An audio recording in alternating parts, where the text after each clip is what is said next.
Un mundo tan desafiante, nuestro reto es ser la luz, dar amor día con día.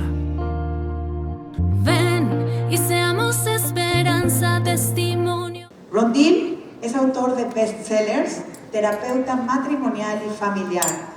Él como conferencista dirige seminarios matrimoniales y familiares que se llaman Reír y Aprender. En su formación profesional en Estados Unidos, se especializa en el enriquecimiento del matrimonio y la educación de la familia reconstituida. Es presidente de Smart Step Families y director de Family Life Blended, una división de FamilyLife.ro. Él es autor y editor, consultor de la serie de libros Smart Step Family, incluyendo los libros más vendidos que son Building Love Together in Blended Families, The 5 Love Languages and Becoming Step Families, Smart, que lo escribió junto con el doctor Gary Chapman. Son coautores. Le damos la más cordial bienvenida a Ron y le cedo la palabra.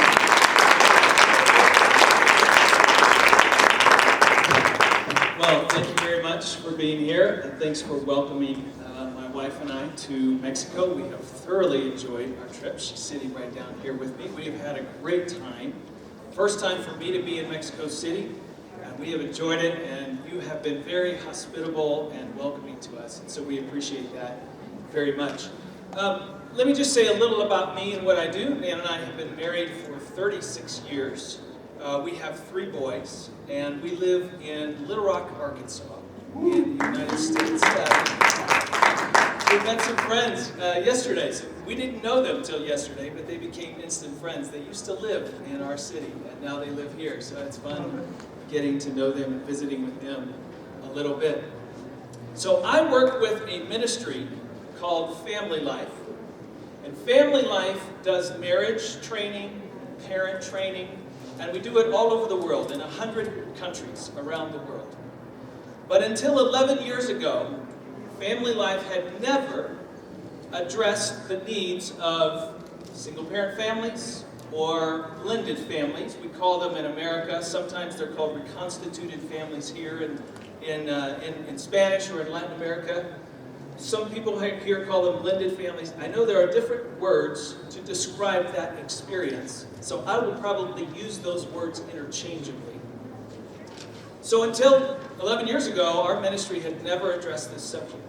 And still I find around the world that most marriage and family ministries do not talk much about single parents. They don't talk much about blended families. And we can talk a little bit about why that might be, but today we are going to address that subject. It's my understanding that this is the first time in 14 years that the World Congress of Families has addressed this topic. And I think it's probably time that we should do that. I am, like a lot of people, I am a strong advocate for the natural family. I am a strong advocate that God's design for husband and wife, having children together, raising those children, and sending them off into the world to find their own spouses and start their own families, that is what's best for children, that is what's healthiest and best for couples who are married to one another. And yet, ever since the Old Testament, people have been living different lifestyles than God's design. How do we respond? What do we do? Do we just say, too bad for you, you're on your own? Or can the church, can we as family advocates and as family trainers be sensitive and aware and understand what is unique and different about single-parent homes and reconstituted homes, so that we can empower them, strengthen them, to be homes where children are raised with love and grace and kindness, so they can grow to be healthy adults. I think we need to do both of those things. Not long ago, I got an email. Let me read this to you. It goes like this. Please respond if you can help. I'm not sure what to do. I've been married 2 times. I have 1 son by each marriage. My current wife has been growing increasingly hostile toward my first son from the other woman. Just yesterday, she complained that I'm spending too much time with him and not enough with our son. She's bitter, she's jealous, and she's possessive. She even wants my other son written out of my will. And I'm caught in the middle. No matter what I do, somebody loses. I know it doesn't help that my first son's mother shows up my current wife. She's disrespectful to my current wife. They're always competing. I don't know why. And once again, I'm stuck in the middle. Any suggestion you might have would be greatly appreciated. That is the reality of many people's homes. In the United States, 23% of children in the United States are living in a single-parent home. I checked just this morning, and in Mexico, the numbers I found are very diverse. Anywhere from 7% single-parent homes up to 25%. And in Mexico City, the statistic I could find said 35% of children are being raised in a single-parent home. This is a huge reality for many people. Like this email, people live complex family situations, and they need help. I am most familiar with statistics in the United States. I can tell you that when it comes to blended families, reconstituted families, 40% of parents who are raising children in the United States are a blended family. 40%. 35% of every man, woman, and child in the United States has a step relationship. It might be a step parent, they might have a step sibling, or they might have a stepchild. 35% have a step parent, a step sibling, or a stepchild. That's a third of the U.S. population. That's 113 million people.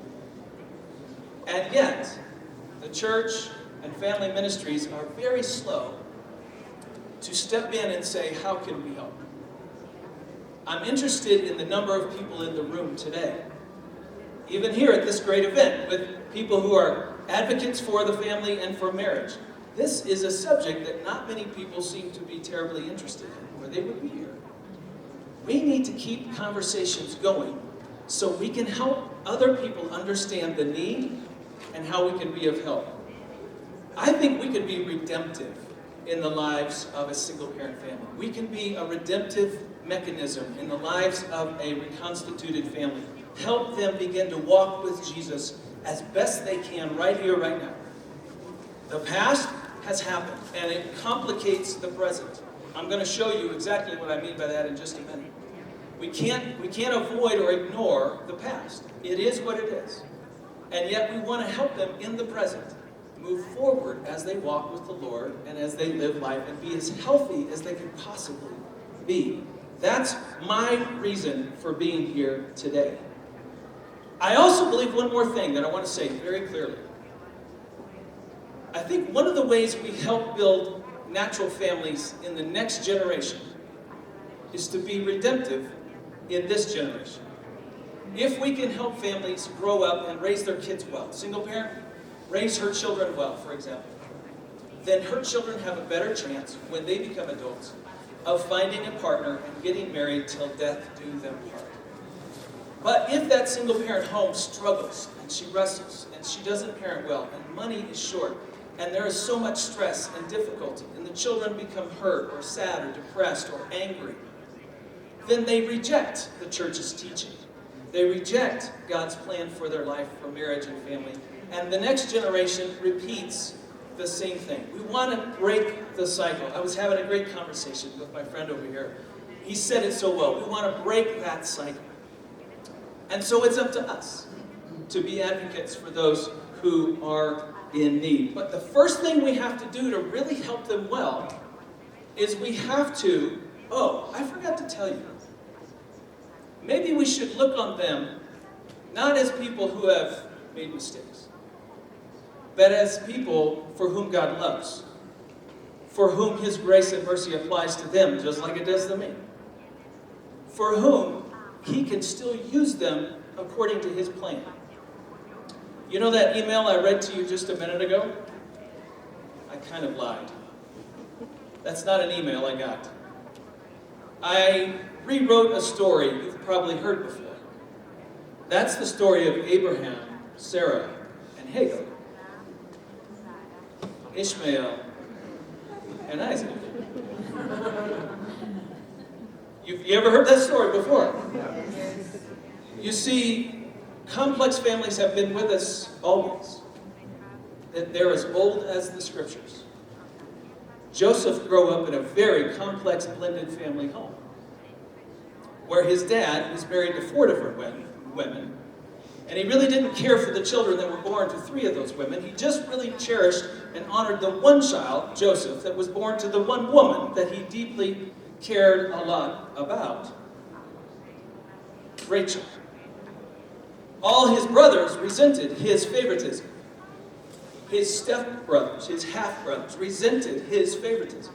And they finally got so sick and tired of it, they decided to sell him into slavery and tell Dad that he was dead. This is a story of a complex family that didn't function very well. We don't want to repeat those kinds of stories, but it's all throughout the Bible. Let's remember that they are still in the image of God and worthy of our support and our help. But we do have to understand the complexity of their family. Let me show you a little bit. Here's a story of Alejandro and Elisa. They were married for 18 years, but he was tragically killed in a car accident. They have 2 children, Fatina and Catalina. Since his death, Elisa has married Benito. That is a blended family, a reconstituted family. And it came about because of the result of his death in a car accident. Now, Benito, he's now the stepfather to these 2 girls. They're having a son together, by the way. He is on the way, so they've had a boy together. So what kind of father will Benito be to Fatina and Catalina? We hope he'll be a loving father. We hope that he will receive them into his heart. We hope that they, too, will love and appreciate Benito, what he provides, how he cares for them, the love that he shows. That would be wonderful for everyone, would it not? But what if he doesn't care for them? What if he marginalizes them and he favors his son over his stepdaughters? Now we have conflict. We have more problems. We have difficulty. And it's a harsh environment for these girls to grow up. They have already suffered a great, great loss. Now to have more loss and more loss and more loss. Well, what about the grandparents? Alejandro's parents? Grandparents to the 2 girls, yes? How well will they receive the new son? Their daughter-in-law, Elisa, has another child. Will they receive that child the same way they love their 2 granddaughters? Who knows? Some grandparents, yes. Some grandparents, no. On the day of the child, these 2 get wonderful presents, and that one does not. That's sad. Well, what about Benito's parents? Grandparents to their biological grandson. But will they love and receive these 2 girls? It's all to be seen. We would hope that they would be filled with grace toward one another. But what if they don't know how? What if they don't understand this complexity? What if Elisa says to Alejandro's parents, we don't have time for you. The girls can't see you. We're too busy. We're spending time with Benito's parents. And all of a sudden, she cuts them out of their life. You see, they can do this in a healthy way, or they can do this in an unhealthy way. Now, that's just one example of one reconstituted family. By the way, we've done the math, and there are 67 different potential configurations for reconstituted families. I just showed you one. Here's another one. Javier and Katrina, never married. They had a dotted line. They never married, and they had a child together. They broke up. They're no longer together. Javier is now dating Alicia. Alicia at one point was married to Hernando, but they didn't have any children, but they are now divorced. So Alicia and Javier, they're thinking about forming a family. What do we do? Look at how many grandparents are connected to Alicia, Javier, and Katrina. 1, 2. Javier's parents, you see, they divorced too when he was a young boy. And so he has a stepmother and a stepfather. That's complicated there as well. 1, 2, 3, 4 sets of grandparents who all want to see the kids on Navidad. How do we do this? Who do we honor? Who do we dishonor? How are those decisions made? Javier and Alicia, they come to you, you do premarital counseling. What do you teach them? Do you only teach them about being husband and wife, or do you also teach them, Javier, you share this child with Katrina, you're going to have to work with her in parenting Isabel. But now we have a new step-parent who's going to come into the picture and also be part, there will be 3 parents trying to raise Isabel. That's more complicated. We have 2 different households, Alicia and Javier's household, Katrina's household. So is Isabel going back and forth during school, on the weekends? When does she spend time with her father? When does she spend time with him? These are all lots of questions, right? That's a little bit more complicated blended family. Let me show you one more. Let's dive a little deeper. Maya and Miguel met, they fell in love, and they got married. But unfortunately, they had 3 children, and then unfortunately they divorced. That was the end of their family and their relationship. Jose was at one time married to Carmen. They had 2 children, Luis and Luna, and they too divorced. Since that time, Carmen has married Gustavo. And since that time, Jose has married Maya. Are you with me so far? Is this getting complicated? How many children do we have in this reconstituted family? 5. How many adults are helping to raise those 5 children? 5. And how many households do we have in this? We have Carmen and Gustavo's household, we have Jose and Maya's household, and Miguel. 3 households. Children moving in different directions sometimes, depending upon which parent they're going to go to and how they're going to spend the time. What if Luis, he's at mom's house and then he comes over to dad's house, but he forgot his math book and his homework, and it's at the other home? Well, then the parents have to talk, they have to communicate. Somebody has to try to help get that because he has a test the next day he needs to study for. So we have logistics and things that we have to plan and think through, right? But if Jose and Carmen don't cooperate well, if they are enemies, then life gets really difficult for everyone. But we got to look a little bit deeper because there's more to this picture. When Maya married Jose, she knew she was going to have a mother-in-law and a father-in-law, Jose's parents. They become her new mother-in-law and new father-in-law, right?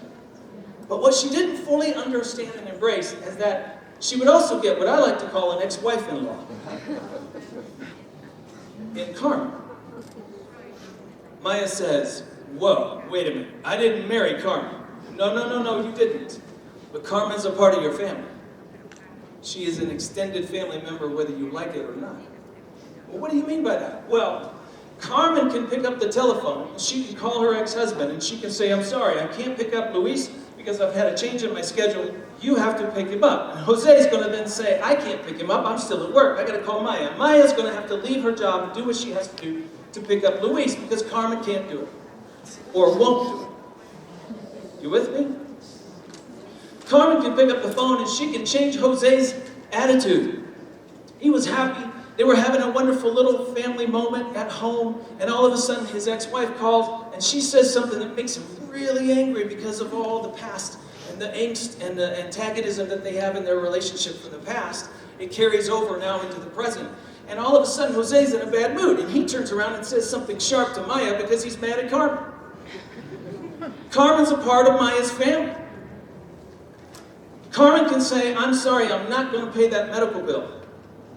And Jose can say, but the divorce decree says you have to pay half. We paid our half. You have to pay your half. And she says, no, it's not my problem. It's yours. And then Jose has to explain to Maya why they have to pay the other half.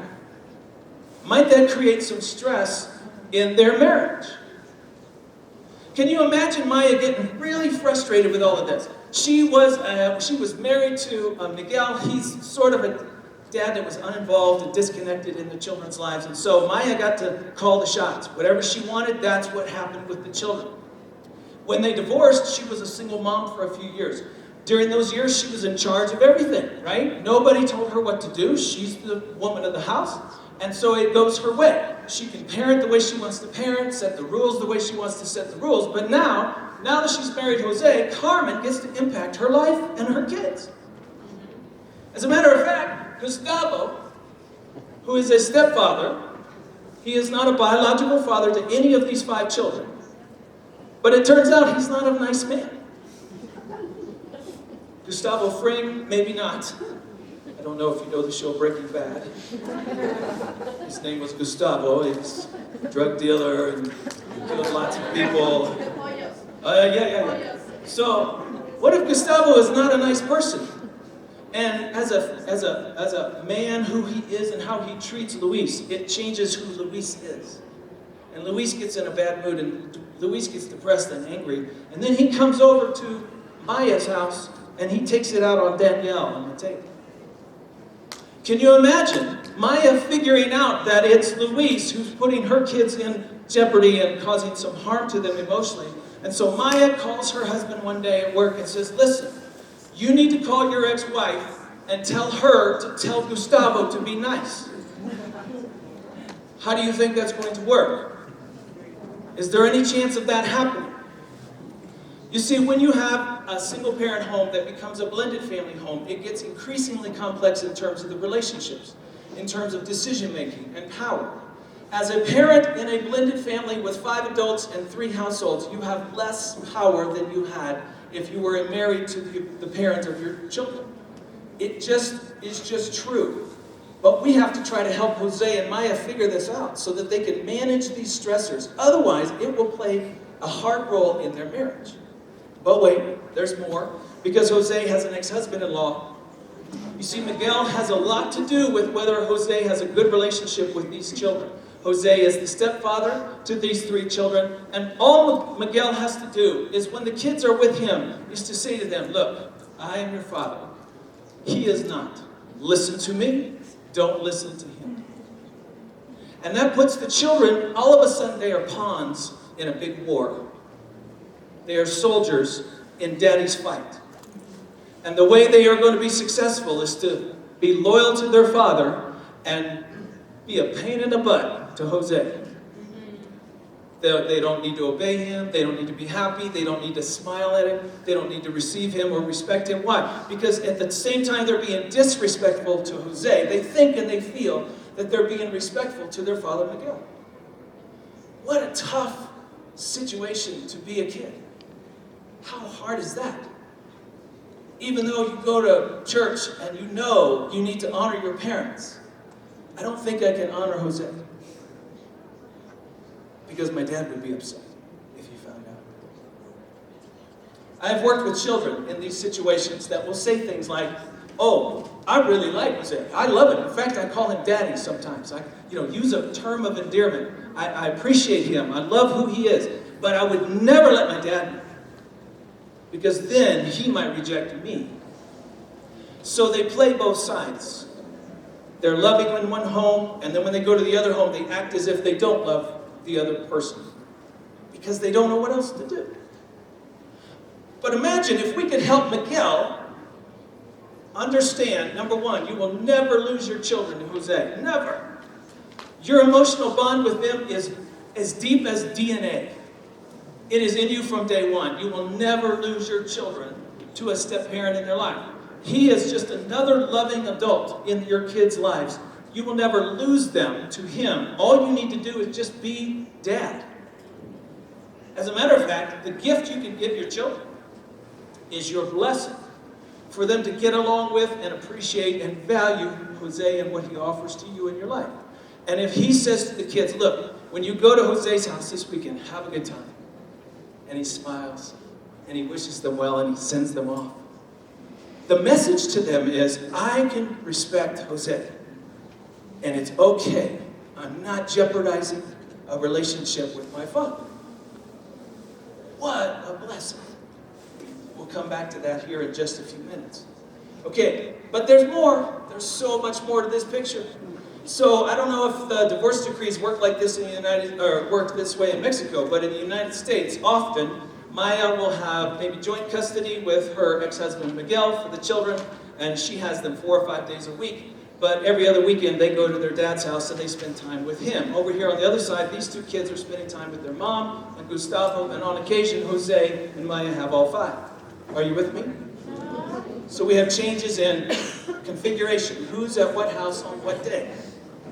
So Jose and Maya's responsibilities differ depending on whether they have 5 kids, or 2 kids, or 3 kids, right? Well, then we have grandparents. Let's not forget them. They're so important to a family. Jose has parents. Maya's parents just divorced. After 30 years of marriage, her parents have now divorced. And so now she has a stepdad? That's so weird to even say. You're not a dad to me. I don't even know. You're just my mom's husband. And then dad has a new partner as well. And so she's trying to figure all that out. Miguel's got parents. Carmen's got parents. They divorced when she was very young. So she's grown up with step-parents. They've been in her life for a very long time. And then there's Gustavo's parents. How many sets of grandparents do we have? 7. That's 14 grandparents. Recently, I do a podcast called Family Life Blended. And recently I interviewed a couple that on the day, each of their first marriages ended with their spouse dying of a brain tumor. They both didn't know each other, but the same tumor affected both of their previous spouses. And then they both were writing and grieving out loud on a blog, and somebody connected them and said, you should talk to one another, and they fell in love and they got married. On the day they got married, there were 22 grandparents connected to all of their children. 22. Whose house do we go to for Navidad? When the birthday comes, who shows up? Who brings what gifts? Who brings what food? It's a lot. But there's more. Because Jose and Maya now have a marriage. They've got to nurture this relationship. They've got to work on this romance that they've created, that they're bonding with one another. And now they're parents, so they also have to be parents. They have to figure out how to navigate parent and step-parent relationship with one another's kids. The same thing is happening over here. We got a new marriage. We got a new parent system that they're having to try to figure out. Now, Carmen and Jose are what we call co-parents. That's what we call them in the U.S., co-parents. They're ex-spouses. They're not in love with one another anymore, but they're still raising children together. They still have to cooperate and try to manage the dynamics of raising their 2 children, Luis and Luna. Maya and Miguel are co-parents as well, and they have to figure all that out. We have a sibling subsystem here. They're biological siblings. We have a sibling biological system over there. Jose has a relationship with his 2 kids when he was a single dad. Before Maya came into his world, he had a relationship and a pattern and relationship rules and a parenting system with them. Maya had the same thing over there, but now Jose is trying to wrap Maya into that new picture, and Maya is trying to wrap Jose into that new picture with her children. Are you with me? So, Jose and Maria have an intimate relationship with one another, but notice it's sort of new. These teal-colored arrows represent what I like to call the old relationships, the biological relationships, the well-established, connected attachments. So Jose and his children, of course, have that attachment.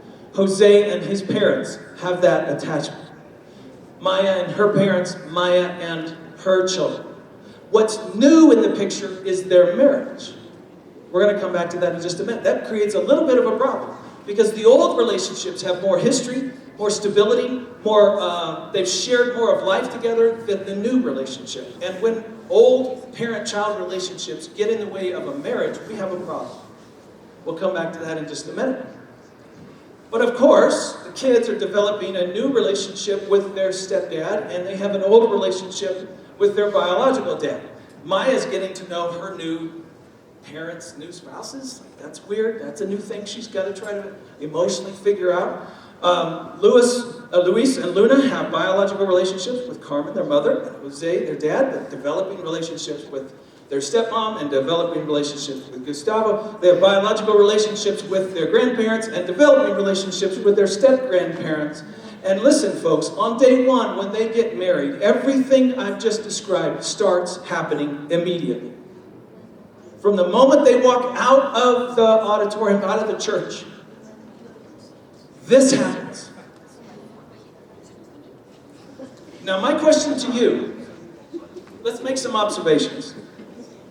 I realize that standing here today, that I am talking to people who are living in something similar to this, and I'm talking to people who are family advocates. I want to talk to both of you for just a second. First of all, to the family advocates. It's kind of an interesting thing that we do when it comes to marriage education and training, premarital counseling. we kind of draw a little picture around Jose and Maya, and our premarital counseling looks like the exact same thing we would give a couple in their mid-20s getting married for the first time with no children. What we typically offer people is the exact same thing we would give somebody, but their life is a whole lot more complicated. We don't prepare them for this. We just pretend. If you're Jose and Maya and you go through premarital class and you come out and you graduate and you think, we are ready for marriage. And then all of a sudden you wake up to that. Are you prepared? No. The divorce rate for couples in blended families is higher than it is for couples in first marriages, in part, I believe, because of that. The complexity creates stress, and stress means I don't know how to get along. It started with a phone call from Carmen, and all of a sudden, Jose, is in a bad mood, and now he's treating his new wife differently than he would have had he not had the phone call from Carmen. So Carmen is a part of his marriage. We have to help them deal with that stressor. Otherwise, it will overwhelm them. Most of our marriage education material only talk about what happens between Jose and Maya. We call it dyadic couple enrichment, where we're helping them talk to one another, communicate with one another, manage conflict with one another. But it's the conflict going on around them that creates the stress between them. We have to do both of those things if we're really going to be family advocates or marriage advocates and prepare them to deal with life as it is. But let me just point out to those of you that are living in something similar to this. You might be Miguel, you might be Carmen, you might be Jose or Maya or somebody, or maybe you're one of the children and you've grown up with this sort of complexity in your world, in your life, and you're still trying to navigate Navidad and birthdays and holidays with grandparents and all of the people who want to be involved and all the people who want to have it at their house. You're still having to navigate all of that even as an adult. The complexity is about managing stress. And the more you're equipped to know what to do, what to say, how to be respectful, how to honor, how to do this, and how to avoid that, the better life goes for you, the easier it is for the next generation that you raise to not have to live something similar to that. That's our goal, that's what we're after. Okay, so let's break this down a little bit more. By the way, I just showed you 3 of the 67 different step-family configurations. Just 3. Who knows what your life looks like? Or somebody else who walks in that you want to try to help and support. There's a lot to learn when it comes to understanding families. Okay, so let's break this down a little bit. In a first marriage, you have an individual who marries another individual, and they become a couple, and they form a family, and this union then gives birth to children. And this union then becomes what empowers parents to raise the children. Now, in this little scenario, and by the way, this is God's design. It's a pretty simple, straightforward structure. Parenting comes after marriage, not before. We know that's very common today for people to have children before they get married. It's not helpful for their parenting system, for their relationship to be something that kind of follows after the kids. All of a sudden, the kids are the focal point of the family, and it shouldn't be. The couple is the focal point, and therefore that empowers them to raise children. They love the children. The father has a relationship with the kids. The mom has a relationship with the kids. And together they're empowered to be the parenting team raising their children. Makes sense? Well, what happens after death of a parent, the divorce of a couple, or a dissolution of the couple's relationship? What happens is that we now have the individual and their relationship with their children. Now I want to just point out a couple things. Up here, kids are just as invested in mom and dad's marriage as mom and dad are. Think about it. In a biological family, if mom and dad have difficulty in their relationship, let's say they argue a lot, don't the kids want them to stop arguing? Don't the children sometimes jump in the middle and say, don't do that? They try to coach their parents to be more loving. Why? Because they want their parents together. Children in this family structure are deeply invested in mom and dad being together. That's very important. Hang on to that. It's also helpful that children in this family structure are respectful of their parents because their parents came first. God said, honor your parents. That's the right thing that should happen. So parenting is empowered by the structure. Let's hang on to that. What happens here when we've removed the couple? It's like the foundation of a house. Maybe the foundation is cement. And the walls are built, and the roof, everything stands on the foundation. But all of a sudden, an earthquake happens, and the foundation crumbles, and the foundation is gone. What happens to the walls? Can they stand straight? Do they begin to lean or crumble or fall? Does the roof begin to... Yes, everything is based on the foundation. And so I just want to point out that this is a trauma to this family system. It goes through a very traumatic moment. Lots of things change when we take the couple out of the middle. Loss changes everything. Loss changes us. We have to struggle with the sadness of what we're grieving, but we also have to deal with the changes that are happening to our family. Now, my wife and I know this. Our story is a little different than divorce or death. Our story is we have 3 boys, and our middle son died when he was 12. It has been 13 and a half years, and I miss Connor every single day.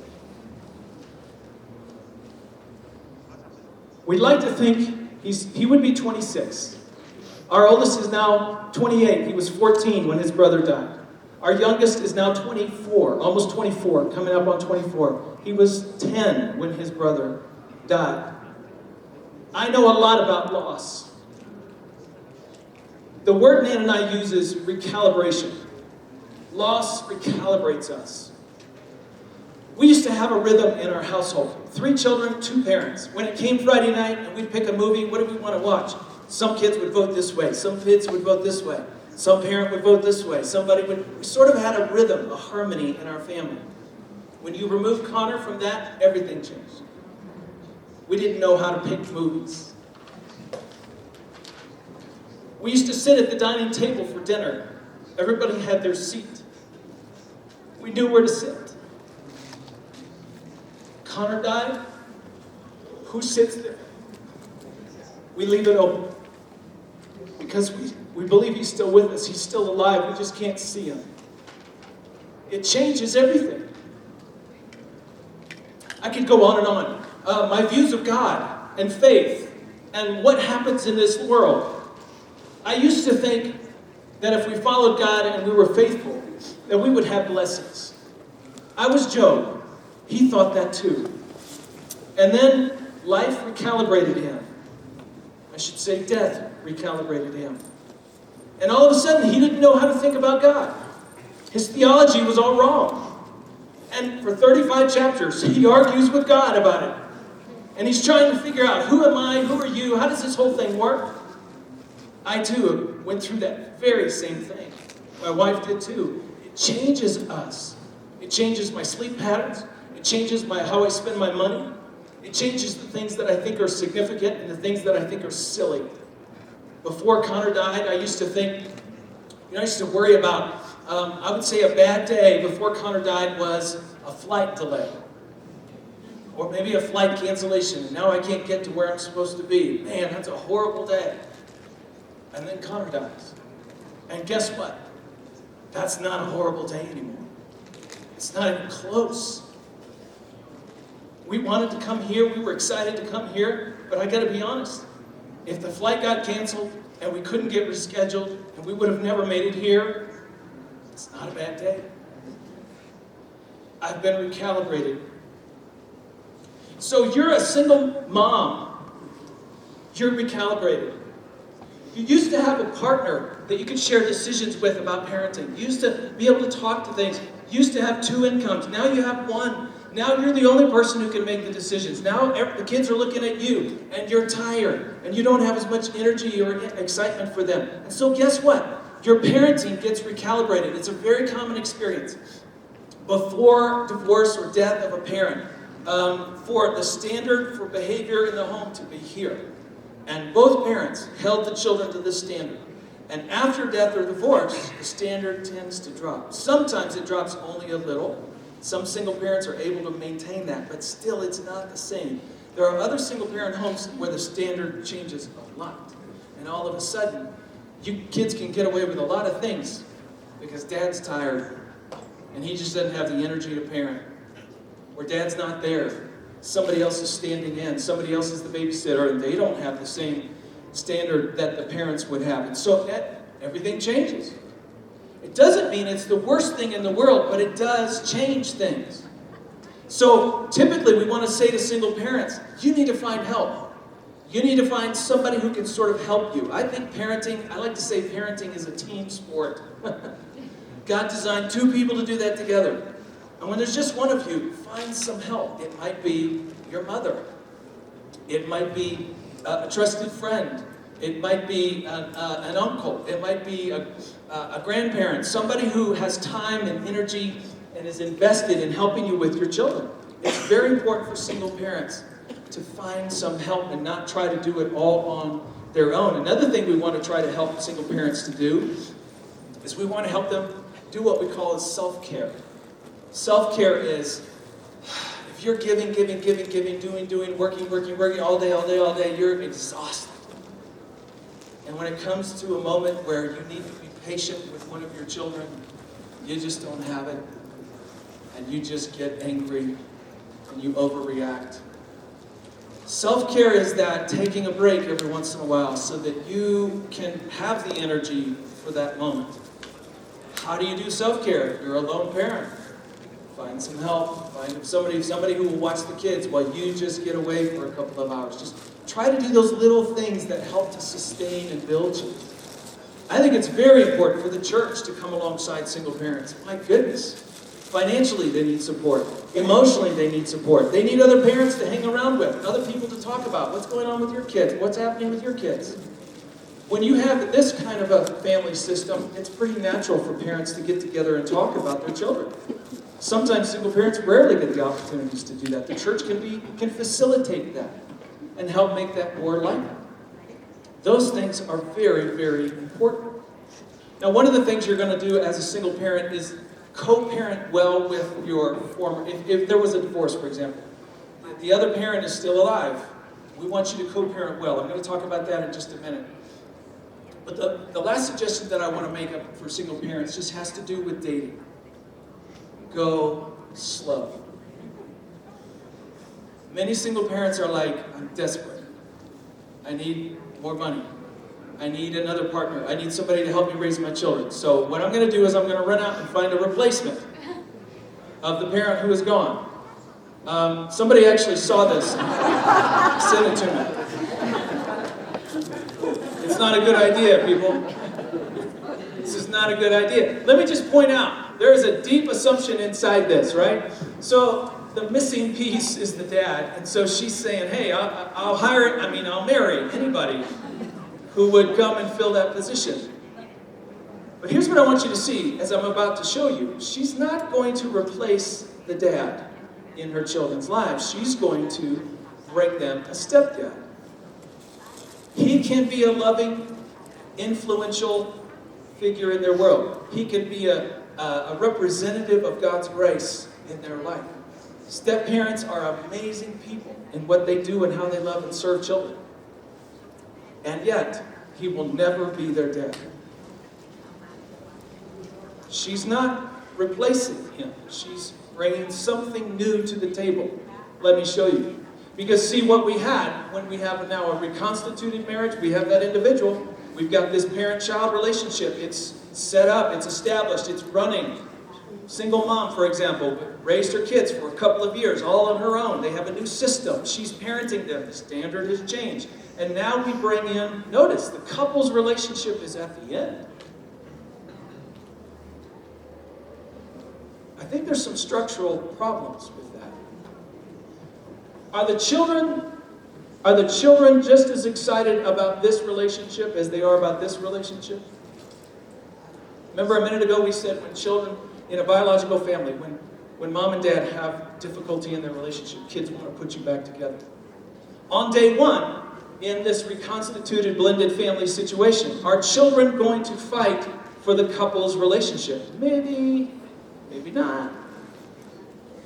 You know, we did just fine before he showed up. We could do that again. He's just sort of in the way, Mom. As a matter of fact, Mom, he's taking you away from us. All right, hear me. This is really important. There's an old saying. The best thing a father can do for his children is to love their mother. You ever heard that? Yes. It's really good. It goes back to that very first thing I showed you. Individual, couple, parent, child. The best thing a father can do for his children is to love their mother. Why? Because the marital relationship, the unity, establishes the home. It's the foundation. And parenting is built on that. And the emotional climate is stable for children. And they're able to grow up in a home where they are loved. And they get to be kids learning how to be adults. But let me ask you this. Is the best thing a stepfather can do for his stepchildren is to love their mother? All of a sudden, Mom was all ours, but now she's partly his. Maybe, just maybe, the children are envious or jealous. Maybe they feel like they have to compete with our stepdad for Mom. Are you with me? So all of a sudden, the marriage is competing with the parent-child relationship. So the kids might be okay if he left.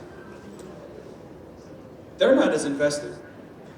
And if he says, look, I'm the new man of the house. You need to respect me. Okay, I can respect your position, but I don't really know your heart.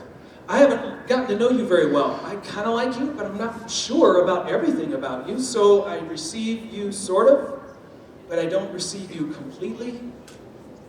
But he's like, no, I'm a man of the house. I'm paying for everything. You need to love me just like your dad. That's really hard. Has anybody ever come to you and said, I'm your new coworker. I'm your new best friend. How does that go with you? Okay. I would like to get to know you, but I don't think I love you like my new best friend. That's something we have to figure out and develop over time. Right. That's the path of being a step-parent. You have to earn that relationship and earn your respect and authority over time. It starts small and it grows, and I'll show you a sample here in just a minute of what that looks like. But that's all because this is a different system. So what we want to try to help reconstituted families in particular is we want to help them put that couple relationship back into a place of priority so that they can lead the family from a place of unity. Now, something just comes to mind here as we look at this. The first thing is, let's talk a little bit about boundaries. When Mom was a single parent, I heard a story just recently, talked with a couple, single dad. When he was a single dad, they had 2 bathrooms in the house, his bathroom and his bedroom, and then another bathroom for the children and everyone else.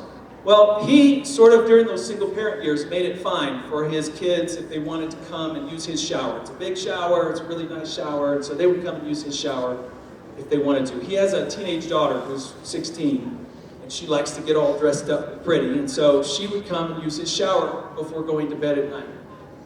But then he gets married, and about 2 weeks into their marriage, his 16-year-old daughter walked into the bedroom at 10 o'clock at night when he and his wife were getting ready to go to sleep.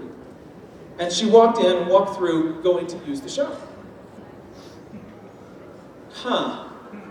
What used to work as a single dad family no longer works as a married blended family. With me? Who has to say to his daughter, sorry, you can't do that anymore? And he does that on behalf of his marriage. It's a boundary that honors his wife and their couple relationship. How do you think the daughter's going to react being put over here? She's not going to like it. This is a very delicate task that we need to help blended families understand. Because what worked up here has to change. We have to put the couple in a place of priority. But here's the challenge. Don't do it in a way that comes at the expense of children. You are never abandoning your children for the sake of your marriage. No. Let's revisit a principle that maybe you all know. Leave and cleave. Genesis, the scripture tells us, a man will leave his father and mother and cleave to his wife, and the two will become one. It's a process where we say, thank you, Mom and Dad, for all you have given us. We honor you, we respect you, we appreciate you, and now my primary allegiance is to my wife. That's the establishment of our new home. Now we have a new foundation, and upon that commitment, this will become a new home where we will raise children, and we still honor. Do you abandon your parents when you leave and cleave? No. You still respect them, you still listen to them, you heed their advice, you take in their love, you go to them when you're struggling with something and you ask for their help. But your primary allegiance is to your spouse. That's a very important principle. When our new blended family is created, the parent whose primary allegiance during the single parent years was their children now has a new relationship that has to take place and be their primary allegiance. They're not abandoning their children. They're going to continue to love their children. As a matter of fact, I tell single parents, when you get married, spend one-on-one time with your children. Continue to show them that you are available to them. Continue to repeat some of the sweet little traditions that you have day in and day out, week after week. Spending time Saturday morning making pancakes together with your kids. That's a sweet tradition. You do it every Saturday. Your kids are used to that. Make sure you keep doing that even after you get married, so that your children feel your presence. And at the same time, you have to tell them, you cannot use my bathroom anymore. You have to let them know that this marriage is my new allegiance. I still love, honor, respect, care for you, nurture you, spend time with you, and the marriage matters. Many blended families do not do that well, and they never make the transition to this. They just stay up here. And let me tell you how it feels to the step-parent. They feel like they're at the end. When you get in a car and you're going to drive somewhere, if you're going to ride with your friend in their car, do you hop in the driver's seat and turn the key and start to drive? It's your friend's car, right? You wouldn't do that because it's their car, correct? Yes. Would you get into the passenger seat? Like if there was another person, like you're going to ride with your friend and his wife, would you hop in the front? No, you respect their relationship. I'll get in the back. No worries, right? You're riding along with them. We all know that driving and the front seat represents the place of relationship that we need to respect. So imagine you're a single parent, and for years and years and years, your kids take turns riding in the front seat right next to you. I worked with a guy one time. He said, I sure wish my life was like this. I said, what do you mean? He goes, well, when I married my wife, she has three children, and they're wonderful children. And she was a wonderful mom, and she was great even as a single parent. I never had any children of my own, and I'd never been married before, so when I married her, I just wanted to go along with their rules and their systems and the way they do things. I just wanted to kind of fit in. He said, but riding in the car, I still haven't figured out. You see, my wife for years, her three kids, they had this elaborate algorithm to figure out who gets to ride in the front seat with mom. Depends on where they're going, how long it will take to get there, who's going to have a second turn before the next person has their second turn. Like, they had this elaborate system, and he said, I didn't want to mess with that, so I got in the back seat, and we just went on with life. And then he says, we've been married 2.5 years, and I still ride in the back seat. Do you see what he's saying? I'm in the back seat. What's my place in this home? What's my role? Am I respected? And do I have any authority? Is my wife's relationship with the kids much more important than her relationship with me? That doesn't make me feel good. That doesn't feel like it's a stable marriage. So what do?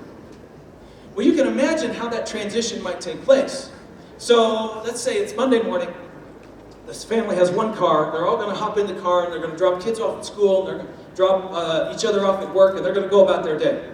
And the stepdad is outside, and he is pacing back and forth by the car. I'm so sick of the back seat. I don't want to sit in the back seat anymore. I'm not sitting in the back seat anymore. And all of a sudden, his 10-year-old stepson comes out and says, I get to ride in the front. It's my turn. Yes. And stepdad goes, listen, dude, not today. You ride in the back, I'm riding in the front. What do you think little Johnny's going to say? Yeah. He's going to go, I think he's going to say, oh, thank you, stepfather. I am so appreciative that you would put me in the back seat without telling anybody ahead of time. I'm happy to do that for you. Is that what would happen in your home? No, what would he do? He'd probably throw a fit. Kids do a few things. They throw guilt trips, or they get angry, or they get sad. Sometimes kids go, you're so mean. And that's just a way to try to get you to let them sit in the front, let them have what they want, right? Or maybe they get angry and you say, you can't do that. It's not your decision, it's my decision. Whatever it is. Now we have a battle going on for control and power. This is a bad situation. Oh, by the way, so just as this takes place, out walks mom. She's walking out to the car, and she can see from a distance that they're already at odds with one another. And she already knows what's happening. Her husband and her son, who can't get along, are at it again. And here we go. She's like, what do I do? Who do I stand with? Because my son sort of has a point. It is his turn. And he's known this system for years now. This is all he knows. And the poor guy's been through a lot. Now notice what I just said. Some single parents get stuck in this, my kids have suffered and been sad. And one of the things that got recalibrated to them as a single parent is, I need to give my kids things to make up for the past. So they take it easy on their children. And the standards of behavior come down. So what if this mom walks out and looks at her husband and looks at her son, looks at her husband, looks at her son, and she's thinking, how do I be Solomon in this moment? Cut the baby in half and solve it for everybody. I don't know what to do. But what if she looks at her husband and says, hey, honey, it is his turn to ride in the front. Couldn't you sit in the back one more time? Do you mind sitting in the back there, honey? Hey, men in the room, what do you think the husband is going to say? Talk to me. Is he going to go, oh, sure, babe. I'd be happy to do that again. He might feel very disrespected, very offended, hurt. And now he knows her child is more important to her than me. This is not good for a marriage. But what is mom going to do? What if she looks at her husband and she looks at her son, she looks at her husband, looks at her son, and she goes, okay, kid, I get it. You think it's your turn, and you're right, but I want you to sit in the back. He's sitting in the front. What's her son going to say? Oh, thank you, Mother. I'm so happy that you've relegated me now to the back seat. Nope. He's going to go, wait a minute. I belong here in the front. You put that guy in the back. And he's going to have anger towards his mother. And now there's more conflict. And what do? This is where I want to help a single parent. This is a real moment of truth. This is where she needs to look at her son, and she needs to do two things. This is two skills that we really want you to help single parents who become in a step family now. Two very important tools. Number one, she needs to have compassion for her son and get it and understand that this is a hard thing for him. This is not just about front seat, back seat. This is about dad leaving. This is about divorce. This is about dad dying. This is about everything that's happened ever since dad died. It's all about all of that. And so she has to have a little compassion in that moment. So she can look at her son and she'll say something like, this is so hard.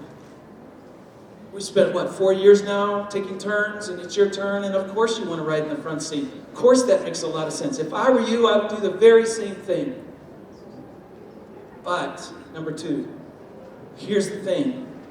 My husband really matters to me, and life has changed again for you.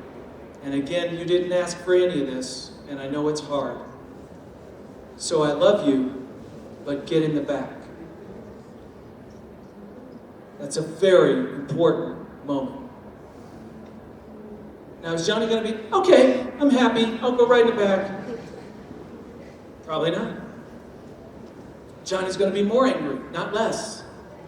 He's going to get in the back seat, he's going to slam the door, and he's going to look in the rearview mirror, and he's going to give her the evil eye all the way to school. He's going to be mean, he's not going to talk nice. When he gets out of the car, he's going to slam the door, he's going to stomp off, he's not even going to say goodbye. Because he feels like I've sort of lost again. And the truth is, he has. It's another transition he didn't ask for. But mom still has to be mom. She still has to leave and clean. She still has to establish their new home. After school, she can go and spend a little time with her son. She can take him for some ice cream and have a little conversation and say, I get it, this is really hard. I'm so sorry. I know you're mad. I understand that. However, tomorrow, you're still going to ride in the back seat. And the next day, you're going to ride in the back seat. And the week after that, you're going to ride in the back seat because he and I are in the front seat. My husband is sitting beside me. I'm still driving. I'm thinking about letting him drive, but one thing at a time.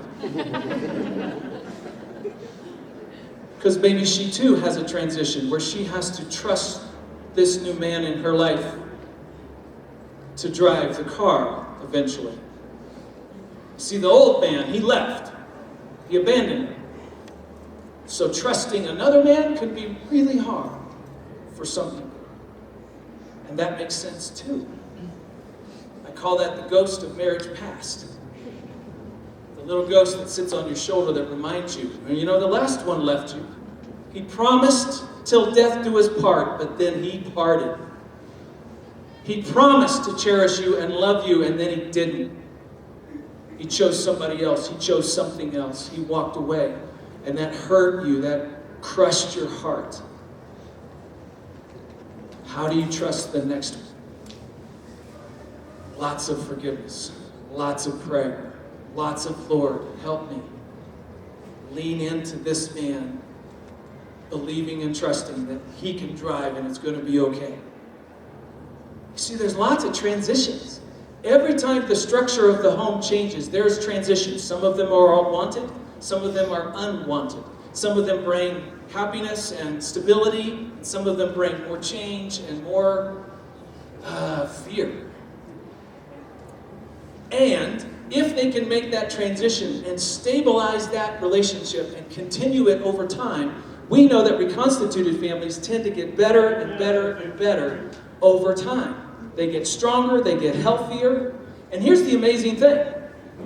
Most blended families need, on average, the research shows, about 5 to 7 years to sort of establish their new family identity and rhythm. I did not just say 5 to 7 months. I did not just say 5 to 7 weeks. I did not just say 5 to 7 days. The couple goes on a honeymoon and they come home and the work begins of bonding and developing and learning how to be a step-parent with your children and how do we work together. And, oh, by the way, you have a former spouse who has opinions about me and is telling the kids certain things about me, and I have to deal with that reality as best I can. There's a lot of things I don't get to control. What can I control?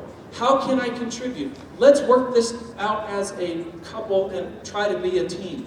That, on average, takes couples 5 to 7 years. Do you know crock pots? You use crock pots in Mexico? Okay, you cook a still family in a crock pot, not in an Instapot, not in an oven, not in a blender. We sometimes call them blended families, but you don't make a blended family with a blender. Blenders have blades. They're going to cut somebody. They're going to chop people up. You don't want to do that. What you want to do is cook slowly, gradually. What happens in a crock pot? You dump all the ingredients in, and what happens? It's done, right? Microwave. Boom. Nope. You turn it on, and you wait. And you wait. And you wait. What? 6 hours? 6 years. 7 hours? 7 years. What are you waiting for? Ingredients slowly warm up. And then when they do, they sort of relax, they soften. And then all of a sudden they just start sharing of themselves with all the other ingredients. That is a picture of a healthy blended family. Because the children have to figure out, who is this man, this stepdad in my life? Like, who are you? What do I do? I don't know. Right now I'm hard and my shell is tough and I am sort of got a wall up. But over time, I see how you love me. I see how you are God to me. And how you have grace and how you're there for me and you do things and you don't even really have to. You just do. And all of a sudden, that shell softens a little bit and that ingredient warms up. And then they start giving a little of themselves to you, and all of a sudden, the relationship begins to grow and mature. That's the picture of a healthy, blended family. We've got just about 20 minutes left, and so I want to walk through a couple of things related to how to do parenting in reconstituted families. And so let me just give you some core principles that you can hang on to. Sorry, we got to skip that. It's a video and we don't have sound running today. I apologize for that. So partner, number one. I want to give you what I like to call the 5 P's of parenting and step-parenting, all right? The first one is partner. Your marriage is so critical to the health of the blended family. Why? Because you're that new foundation. You're trying to establish that and put the walls and the roof and everything kind of stands on top of your coupleness. That's a new word. I like to use that, coupleness. Can I make that up? Over time, your family is going to develop familyness, where you have some rituals and routines and people know one another. And now I've come to trust your heart and your love for me. I didn't at first, but now I do. So familyness always follows coupleness. This is not just about romance, partnering. It's also about parenting and trying to work those things out together and really be a team and work well together. And while you're partnering, the step-parent is going to pursue. They're going to run after those kids. What does pursuing a relationship with your stepchildren look like? Well, it's always measured by how open the child is for you. I'll come back to that in just a second. But what you're going to try to do is build a relationship with them. You are going to share your interests, your talents. If you play the guitar and one of your stepchildren loves, wow, I don't know how to play the guitar. Teach them how to play the guitar. And through that little point of connection, you begin a journey of getting to know one another, sharing something in common, sharing some time together, and starting to like one another. And like gives birth to love and relationship. To what degree will you love? That's all to be figured out between the two of you. Who knows? Each child has a different type of relationship. Each ingredient in the crock pot has a different style of relationship. If you're going to make stew in your crock pot, right? We got carrots, we got potatoes, we've got some beef. What else have we got to throw in? Who? Beets. What else? Peas, onions. Great, some spices. This is Mexico. You're going to throw in spices, right? I had one guy raise his hand. He said, I like to put beer in my stew. I'm like, okay, doesn't sound good to me, but if that's what you want. All right, so the carrots are going to have a different relationship with you than the potatoes. Different than the spice. Some of you have a spicy child. You know what I mean? They're a little more difficult than the others. Same thing with step-parenting. That relationship comes more slowly. But the carrots over here are softening very quickly. They like you. You're having a good time. Mr. Potato Head over here is sort of that stepson who doesn't really care about you very much. It's like talk to the hand, you know. But the carrots are like, yeah, come on over here. And then there's the spice. And they're like, no, I don't think so. Not today. It is what it is. This is the journey of being a step-parent, walking into somebody's life, trying to figure out how to build a relationship with them. And so partnering really is all about pacing with the child. Imagine this parent with a toddler. You've walked with a toddler before. I know you have. Imagine if you determined how fast the child needed to go. Well, we walk pretty fast. And what happens to the toddler? They're going to drag. They're going to fall down. It's not going to happen. What if you said, run, child, run? They're a toddler. They don't know how to do that. In the same way, when you're developing a relationship within a blended family, you have to move at the pace of the child. Very slowly with a toddler. Carefully helping them take each little step. It's a little bit like if I gave you an assignment and I said, I want you to go, you have new neighbors. They're 2 doors down. They just moved in. And after this weekend, you need to go tomorrow and meet them. And I want you to try to build a friendship with your new neighbors, right? Sounds good. Okay, how would you not build a relationship with your neighbors? How would you not do it? Well, you wouldn't go bang on their door, yell and scream, hey, I'm here, let me in, I'm hungry, I want to get some food out of your refrigerator. Do you think they're going to open the door? Do you think they're going to like you? Do you think they're going to trust you? All of a sudden they're like, whoa, whoa, whoa, whoa, whoa. Back up. I don't even know who you are. And you're like, yeah, but I'm your new best friend. No, you're not. You can't move faster than the person you're trying to build a relationship. So how would you build a friend out of your new neighbor? You would go knock on their door and you would wait. And maybe they come to the door, maybe they don't. Maybe you have to come back and knock again and wait. And then that child comes to the other side of the door and says, who is it?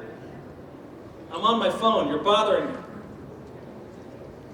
Well, hey, I just wanted to maybe visit with you a little bit. I'm your new neighbor and just hoping to get to know you a little. I can tell by your property, your lawn, that you like taking care of your yard. I respect that. That's pretty cool. You offer a compliment. And what you're trying to do is build a relationship so that the other person on the other side of the door thinks maybe it's worth cracking the door open to see who's out there. And now you've got one eyeball, a little crack in the door, and you can see one eyeball. That's all you can see. Talk to the eyeball.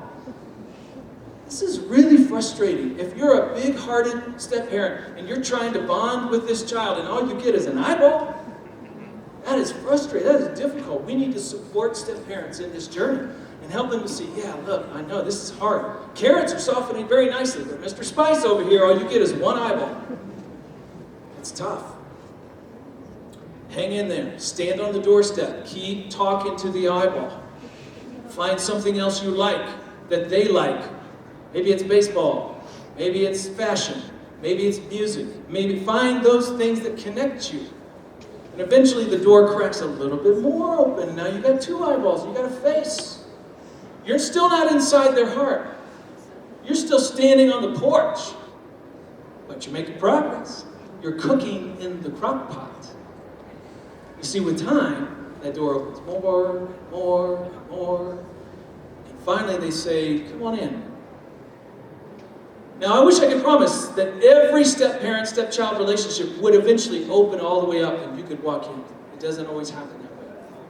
More often than not, it does happen. But it takes a lot of time for that to eventually get there.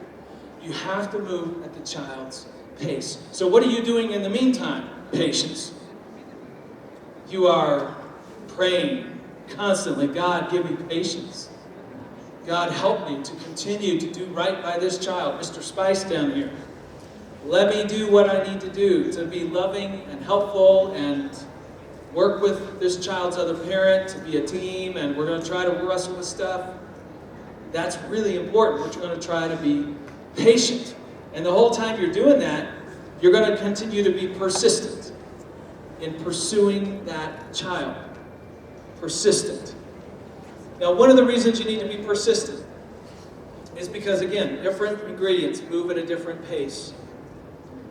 But you just keep pressing in a little bit at a time and a little bit at a time. If you say as a step-parent, okay, I'm done, forget it, I tried. I talked with a guy one time. I wrote this story in one of my books about a stepfather. He came to me one day and he goes, man, I listened to you talk today, and I am just doing, I don't know what else to do. I've been doing everything you said. I've been trying to pursue this child. My stepdaughter, she's 13. I try to find interests we have in common. I try to talk things she's interested about. I try to step into her world. Man, she just won't give me the time of day. And I said, oh, man, it's so hard. I'm sorry. I struggle with you. And I wrestle with that for you. And I guess I just want to encourage you to keep going Oh, I'm curious, how long have you been married to her mother and been in this young lady's life? He said, I've been working hard at this for 3 months, and I haven't... And I said, oh, there it is. You're doing the right thing. Give it 3 years. Give it 5 years. Don't stop. And he's like, crock pot, not microwave. That's the mentality that the persistence pays off. See, for a lot of step-parents, just real quickly, a lot of step-parents, this is sort of the path. Biological parents are up there at the top. Let me tell you what this is. This says this is the degree of authority to discipline in a child's life. How much status do you have in the child's heart? All of us have many parent figures that have spoken into our lives. You have aunts or uncles or grandparents who helped raise you. Your children, perhaps, have other people that have a role in their life. Maybe for your young children, you've had a babysitter. You ever notice when the babysitter comes over, if you were like Nan and I, before we would leave the house, we would look at our children and look at the babysitter and we would say, all right guys, she's in charge. She's 14, she's cute, we've never met her in our life, never before this moment, but she's in charge while we're gone. And we pass power to the babysitter. Make sense? And then my children know what? If they disobey the babysitter, they're disobeying me. She is an extension of me. See how that works? We all have done this. It's actually really bizarre when you stop to think about how we will leave our children with a 14-year-old we never met. But we do it. We do that. And we send them off. But I'm the parent, not the babysitter, right? And my kids are not confused by that. They know she's not their mom. They can be 4 years old and they know she's not the mom. I'm the dad. My wife is the mom. End of story. Biological parents, you're up there. You have authority and you'll never lose it unless you give it away. Step-parents come in on day one like a babysitter. You're part of the parenting team. You have power because you're married to that person. You can't be that person, but you can be an extension of that person. And you work together to help each other. And the step-parents' relationship with children goes up and down and up and down. But it tends to move from a babysitter to an uncle after a few years in the crock pot and a little bit more time in the crock pot. You can move to a place where you have a tremendous amount of influence in the life of a child. In most cases. But you got to start it well. Don't start like you're that person. You're not. You've got to be this person. Does that make sense? Now there's a lot there that we can talk about that we don't have time to discuss today, but maybe that just gives you a picture of the persistence of step-parenting and how they need to continue to grow their role. Now notice the one consistency in them, while they're growing their role, what's the one consistent? The biological parent. So if it's mom's children, mom needs to be mom. She doesn't need to just stop being mom because now she's married to a man. She needs to keep being mom. If they're dad's children, just because he married a woman doesn't mean he just hands them off and says, all right, they're yours. No, he needs to be dad. His children need to continually sense his presence and his love in their life. That's what helps them make time to cook and develop a relationship with the step-parent over time. It's the dynamic of working together as parent and step-parent that helps them get through this process. Which is obviously why you need a whole lot of prayer. Because you never know when you should step in or step out. Do I say something? Do I not? Biological parent, what are you going to do? I think we should do something different. Looks like we need to talk about this. We better pray about it. Yes. Always seeking the Father's face and His wisdom and guidance as you try to take one little step at a time. Okay, I know I've thrown a lot at you. I want to give you one more little look at what a healthy transition into a blended family looks like. And let me show you this one. And we'll tie it all together and then we'll close up. This comes from my book called Building Love Together in Blended Families that I wrote with Dr. Gary Chapman. So there's a lot of different relationships happening. Up there, we've got the wife So in this case, it's a mother and a stepdad. It could be a father and a stepmom, but we're just going to use this illustration. And we really want to emphasize the importance of nurturing your marriage. That's the partner part. That marriage is so important as you establish your routines and you're being a parent, step-parent together.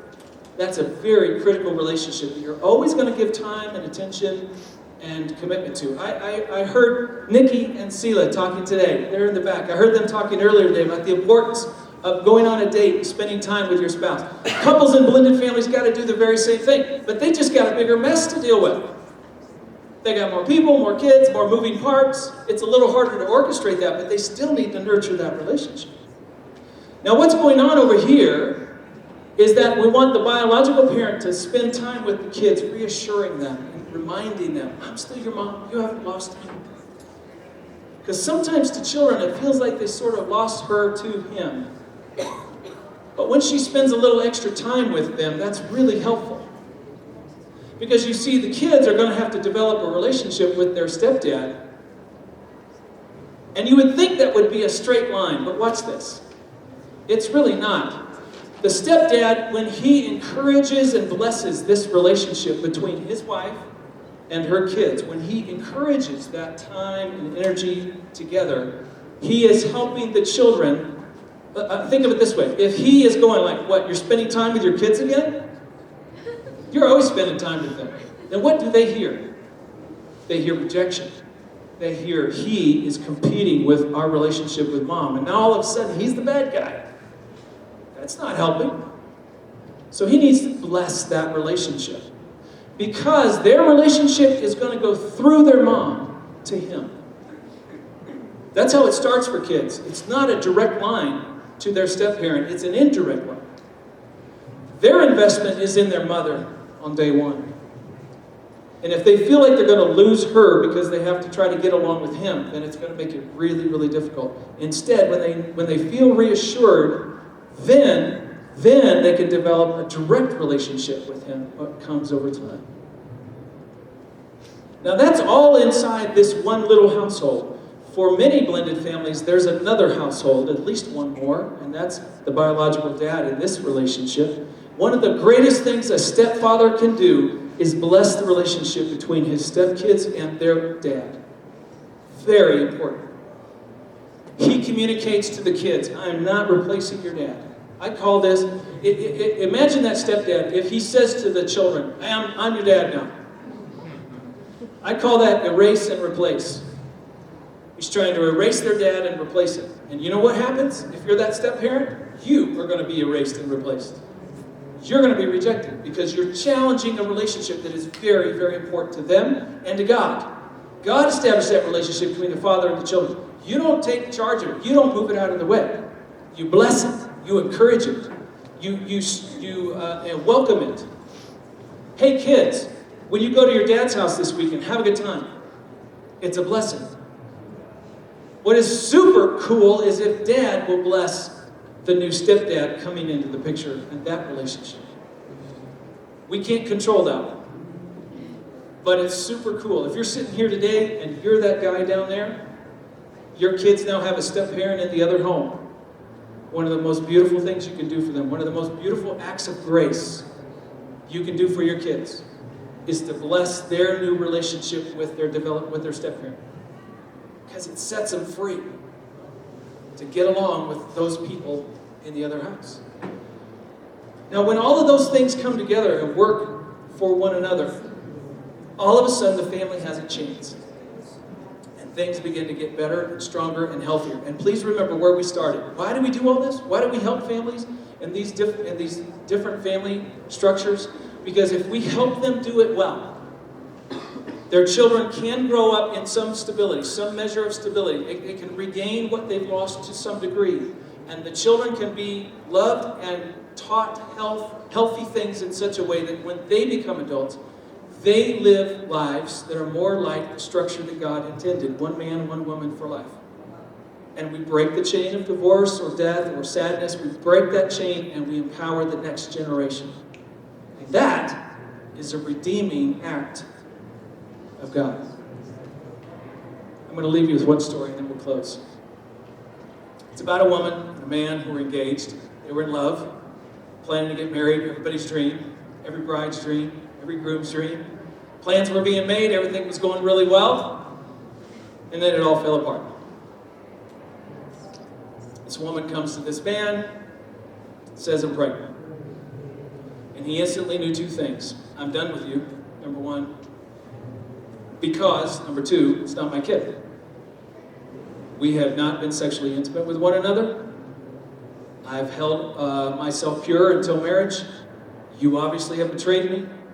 That's the end of this. And he turns and he walks away. And then something really crazy happened. An angel taps him on the shoulder and says, hey, Joseph, something bigger going on over here, man. We need you. We need you to play a role.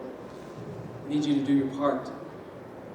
I know you felt like you had no obligation to this child, no emotional attachment to this child, no psychological attachment to this child. You had no financial responsibilities to this child. You were done. You were out. End of story.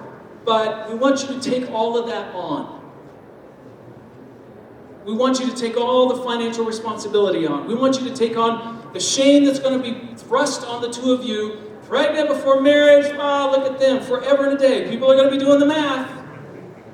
They're going to know something's up with your story, and you're going to have to face that over and over and over again, and you're going to have to spend time with this kid who's going to go to his father's house, but he's not going to come to you all the time.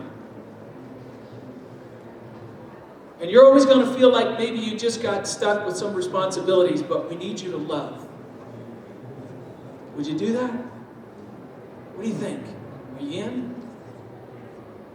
And Joseph chooses love. He chooses to love, ironically enough, the one who came and chose to love him. The one who came to give all of us love, to teach all of us what real love really looks like. And we don't know a lot about Joseph. The scriptures tell us very little about him. But oh my goodness, he didn't have to do any of it. And yet he did. We wish we didn't have to have any stepfathers or stepmothers ever. We kind of wish that were true. But when it happens, it can be an amazing gift of God. It can be a redemptive moment in a story that has been broken and shattered, and we're trying to put the pieces back together again, and somebody is stepping in and saying, I'll do my part. I think that's noble. I think that's worthy of us coming alongside them and supporting them and encouraging them and teaching them how to do it well. I hope you feel the same. Let me pray over you. Lord God, I thank you for this day and for this great, great event that has encouraged all of us to see you and your love and to emulate it day in and day out in the relationships that we have in this life. You are a graceful, forgiving God. Would you help us to be the same? You are the God of second chances. Would you help us to encourage that in other people? You are the God of mercy.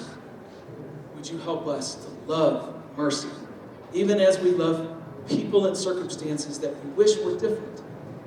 Let us bring in your love and grace and help them to live life following you from this point forward. In the name of Jesus, we pray all these things. Amen. Thank you all.